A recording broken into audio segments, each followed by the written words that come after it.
What's up, everybody? Thralls Metal here once again. I'm Necrotic Nick. I'm Jammin John. And we have yet another album review for you, and yet again, another one that you guys voted on, which, oddly, both the bands you guys voted on were both on Metal Blade Records, and we're both Swedish, so I think that's just kind of interesting. Yeah. I didn't see that one coming at all. So we are going to go over the latest offering from Portrait, the Host.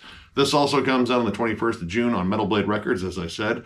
This band formed in 2005 in Sweden, as I said earlier. This is their 6th album overall. We actually reviewed their last one at One With None. Actually, it was Ren and I that went over that one, and I thought it was absolutely awesome. I've been a fan since, I think it's their 2nd album, which, forgive me, I have to pronounce some Latin here. Crimen Laesae Majestatis Divinae. Maybe I got that right. I think you were close. I don't know Latin either, but when you said Divinae, I knew. A little bit of Latin. Conviction. Yep. None of the furniture started floating, so I think we're safe. And for those that don't know, this is, all right. I've been listening to this band for a while. I would describe them as like old school heavy metal. Pretty much this band loves the occult, Satan, and a lot of merciful fate. Yeah. And I thought that was like a good baseline description of this band, but going over this album, I would say that this is their most ambitious and wild album yet.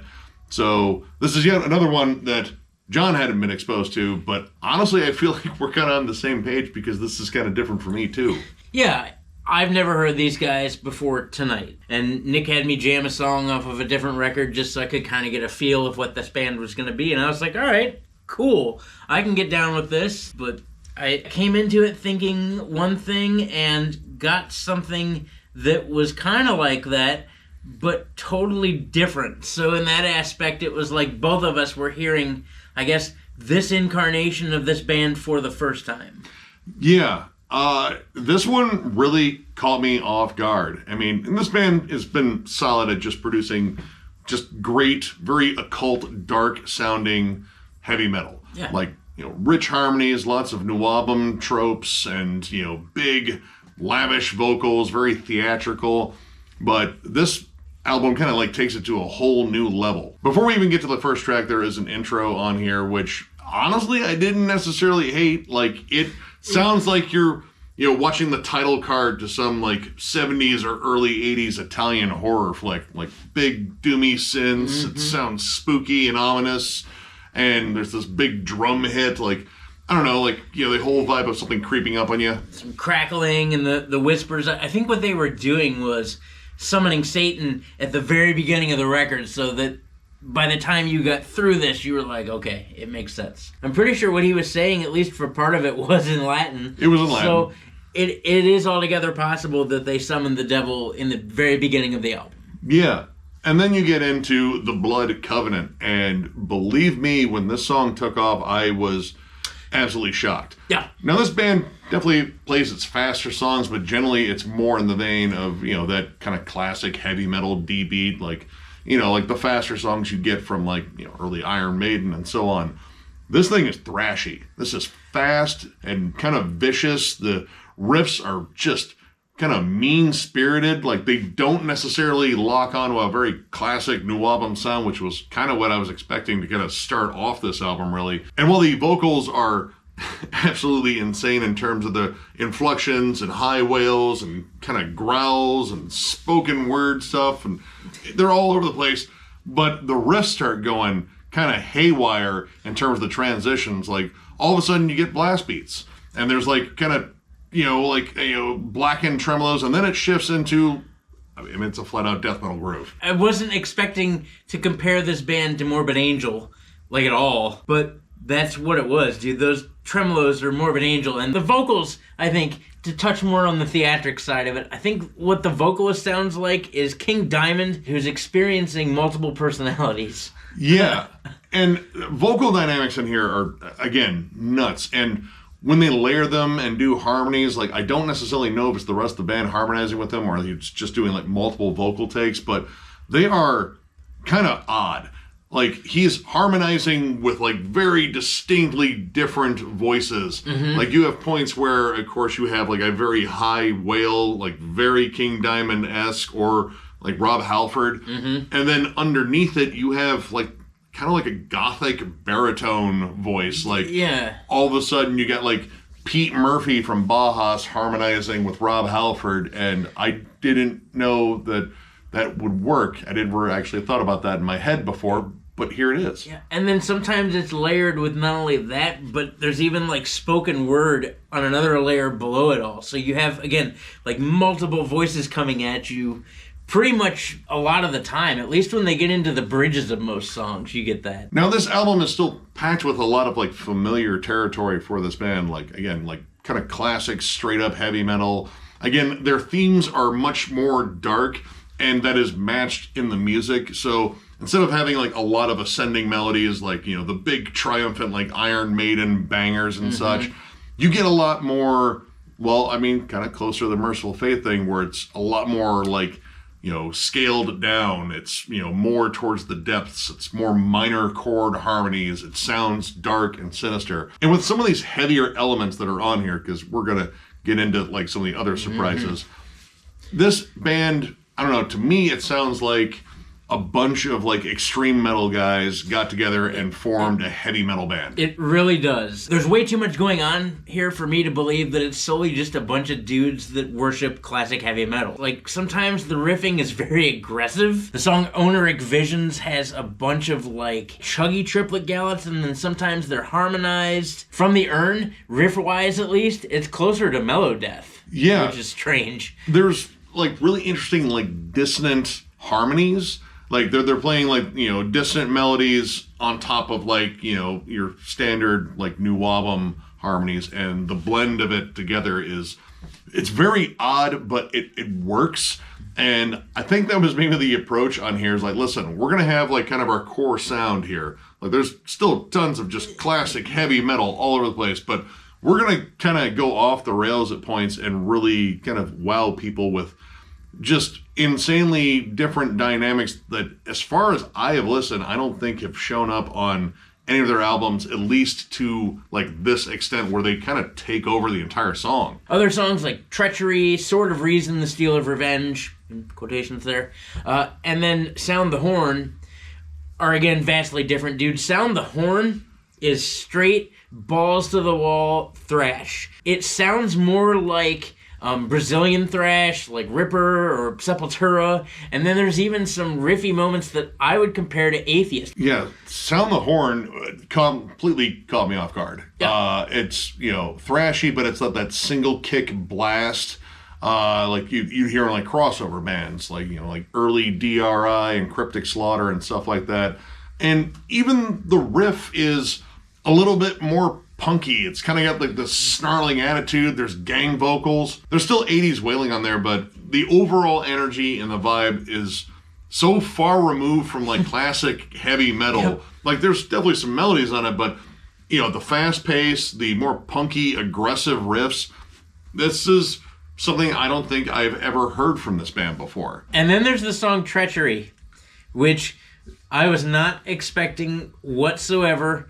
Just from the very rip, from the guitar riff to the drums to even the vocals when they start, it is 100% early Voivod. Like, you can't escape it. It's really when that riff starts, you're like, oh, wait a minute here, hold on. And then the drums come in, you're like, dude, hold on, wait. And then the vocals start, and I was like, all right, that's it. I was not expecting that. Like, you know, hearing the riff, like it's a little squawky and kind of distant. It's very much a piggy riff. And then the drums come in, and I mean, it's kind of one of those beats that you hear Away do so damn often. I could actually see his like gray hair just bouncing around as he's just drumming like a maniac. There's even a blast beat in that song. And I mean, it's a downright blast beat. It's not a sped up D beat. It's a downright blast beat. Which again, kind of like lends a little bit of credence to my theory that, you know, these guys definitely embrace a lot of the tropes of extreme metal, but found a really cool way to inject it into this sound. Like, there are some absolutely bonkers tracks with like parts that are decidedly heavier than what this subset of metal really kind of goes for. It's very outside of the box. They don't feel like as restricted to the old formula. Like, this band is willing to take some serious chances here. And, a lot of the times it really pays off. Like, Sort of Reason, The Steel of Revenge. Man, it's probably one of the heaviest tracks in this album. And there are just absolutely bonkers riffs on that one. Wild riffing. Lots of, like, technical crawling and, like, long measure riffs that are just intricate and wild. Like, stuff that reminds me of stuff you would hear on like Ulthar albums or Spirit Possession. Yep. Like just intense crawling, fast drums, quick transitions. And the transitions on this album can be absolutely bonkers. The Blood Covenant right away, man, I didn't have time to really process those transitions. Like, dude, wait, hold on, what happened? I feel like my brain got molested by Satan for just a second and I had to kind of like, recalibrate. I mean, honestly, like some of this kind of screams like a progressive metal mindset in terms of the level of experimentation. But the band is also good about like the pacing this album to, keep things fresh and also kind of reset the sound a bit. Like after the Blood Covenant, I was like, oh God, I have no idea what's coming next. Right. But then you get into like a more traditional banger with The Sacrament. Big chorus, it's got a nice evil sing-along, it's mid-tempo.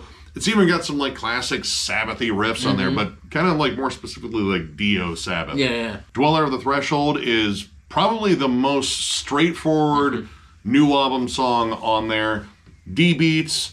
It's got a good combination of like, Iron Maiden melody and just kind of sleazy Motorhead kind of filth to it.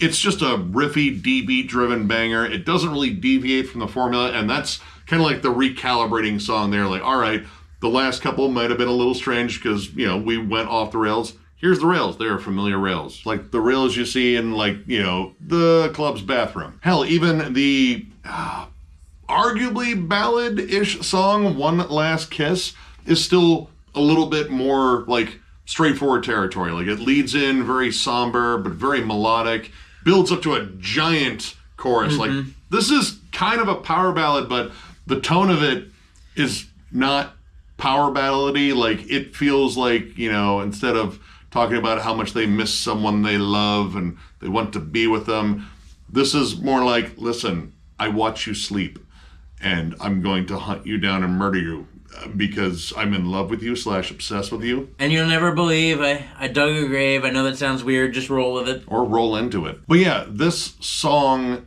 again, it is definitely in the direction of a ballad, but it doesn't feel like that. Like, because I feel like the whole goal on here was to, make these very catchy songs and still make them very dark and very sinister and very evil sounding. And I would say they absolutely nailed it. Like, this band sounds like what Ghost looks like. And yeah, I think I've made that joke before about other bands, and I do like Ghost, but this is like weird occult cinema kind of evil, and I just dig that vibe. And so we've gone through this whole list of thrash and prog, and what album would be complete without having a doomy song? And they did that with Voice of the Outsider, which reminded me a lot of Candlemass. The whole song is like a bleak anthem to Satan. Like, that's their love letter to their dark lord, and it starts off incredibly doomy. Like, it's slow, the drums come in very isolated, and like, oh, all right, we're kind of sticking to a slower pocket here, because we've had a lot of fast songs.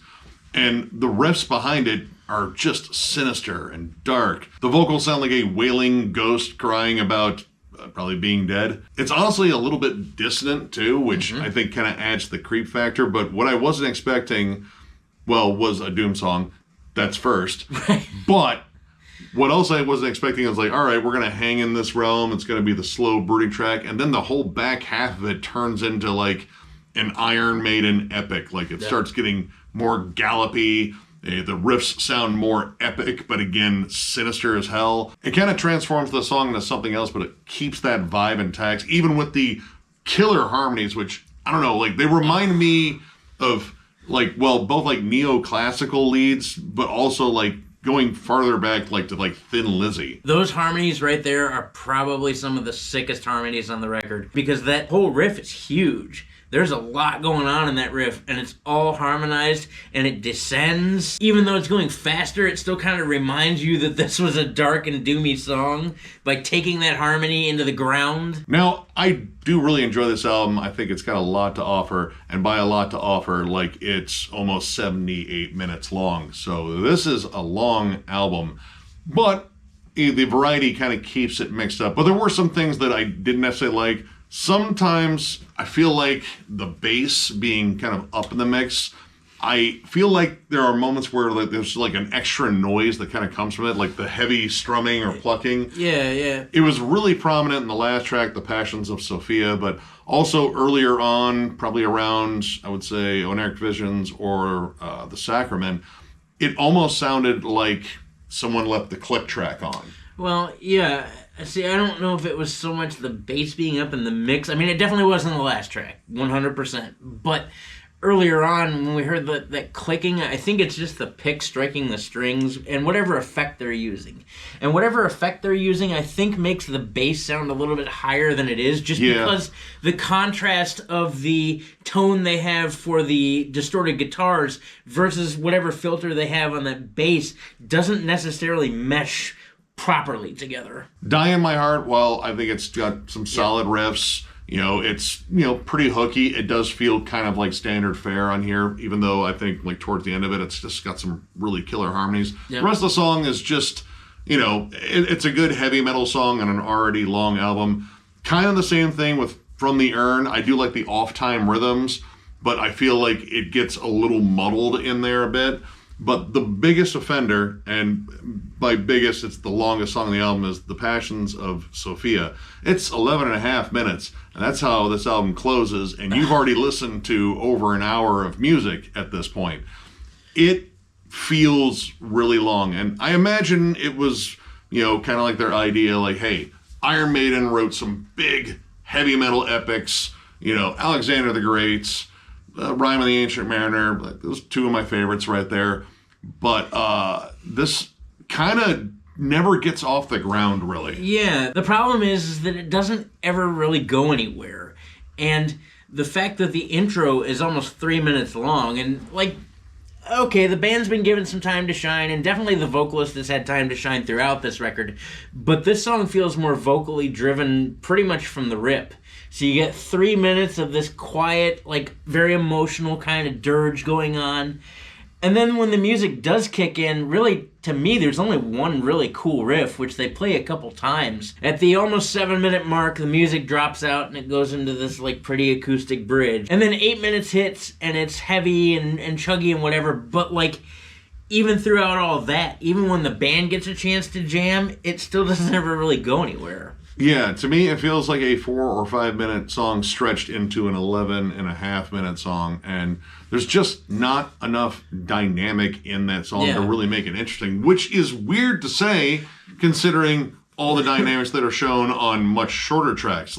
This album is packed with dynamics, except for probably the song that begs for it the most because you have an 11 and a half minute closer. This album is longer than some flights I've taken. And this last track is literally the whole part where you are just sitting on a busy tarmac waiting for a gate to open so they can finally park the plane and you can get off of your sore dead ass. That may or may not have happened on our way back from MDF. I don't know. I was asleep.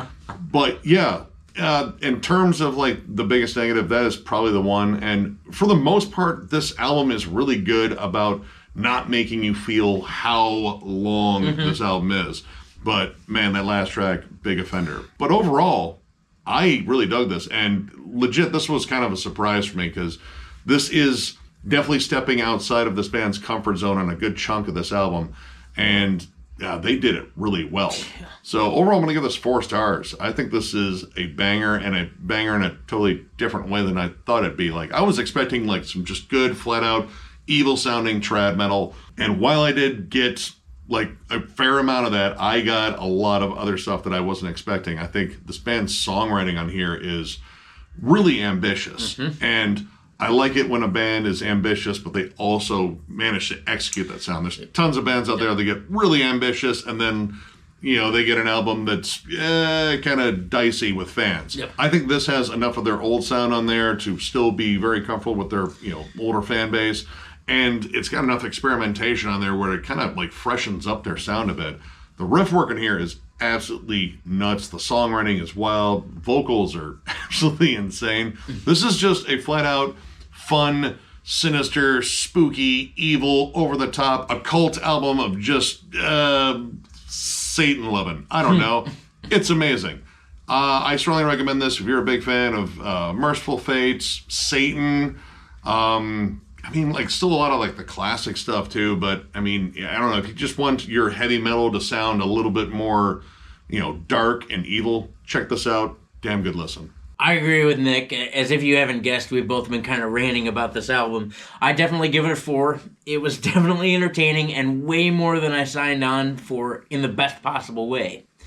Not that there's any covers on this record, but I think they approached this experimentation with that kind of mindset. If you're going to try to emulate the sound of something else, make sure you nail it, much like you do with a cover. You want to nail what that sounds like, plus throwing your own entertaining vibe on things. And that's what happened kind of from song to song. Like, they wanted to experiment, so they said, well, we got thrash. Well, let's do something evil and groovy. Let's do Voivod, which, again, doesn't make any sense. Let's do, Maiden. Let's do some Doom. Let's do some Melodeath and some Black and Thrash. Like, let's try it all. And when they tried it, they nailed it. And that's what was really cool to me. I don't have any complaints about the mix, except for the bass being a little bit high in the end. One thing I will say is that by the time you get through this record to the last track, I got to the last track expecting there to be something awesome, because they had presented such a myriad of multiple styles. I was like, well, here we go. If it's going to be an 11.5-minute song, maybe they're going to tap into everything they had. Instead, they tapped into something kind of boring. I don't know. I don't think it belonged. But the rest of the record 100% belongs. I really enjoyed it. If you're a fan, again, of things like Iron Maiden or Judas Priest or any of that classic traditional stuff, you're definitely going to like this. But there are so many more things going on in here. Again, you've heard us reference Voivod and Atheist and Sepultura and, Spirit Possession, things like that. There's a ton going on here. So if you're a fan of really good classic heavy metal, but you want something more to go with that, an added, portion of dinner or whatnot, it's in here. So I recommend you check it out. So if you enjoyed this review, give it a thumbs up. And if you're new to the channel, subscribe, because we do stuff like this all the time. We are also on Patreon. If you'd like to help us out there, there's a link down below, thrallsmetal.com. Our Patreon link is there. It is also on our channel, up in the banner in the bottom right-hand corner. But if you're looking for Thralls Metal stuff, you have to go to thrallsmetal.com. We have t-shirts, both old and new. The old ones are discounted, provided we have your size. And we even have hats, too. So if you're looking for any of that stuff, click the link down below. If you've watched any of our videos in the last couple years or so, we get to a weird thank you portion. Furthermore, you guys already pretty much know that there is constant content coming your way all the time. Album reviews, discography rankings, is it metal, is it not metal? Nick's crazy collection updates. We're constantly coming here. But anyway, all the things that we do here at Thralls of Metal, not coming, obviously. That's not for you, that's for us. So much. Ugh. All the things that we do here at Thralls of Metal, it's all for you guys. We appreciate our fans. We love you guys. Thank you so much for being a part of this channel.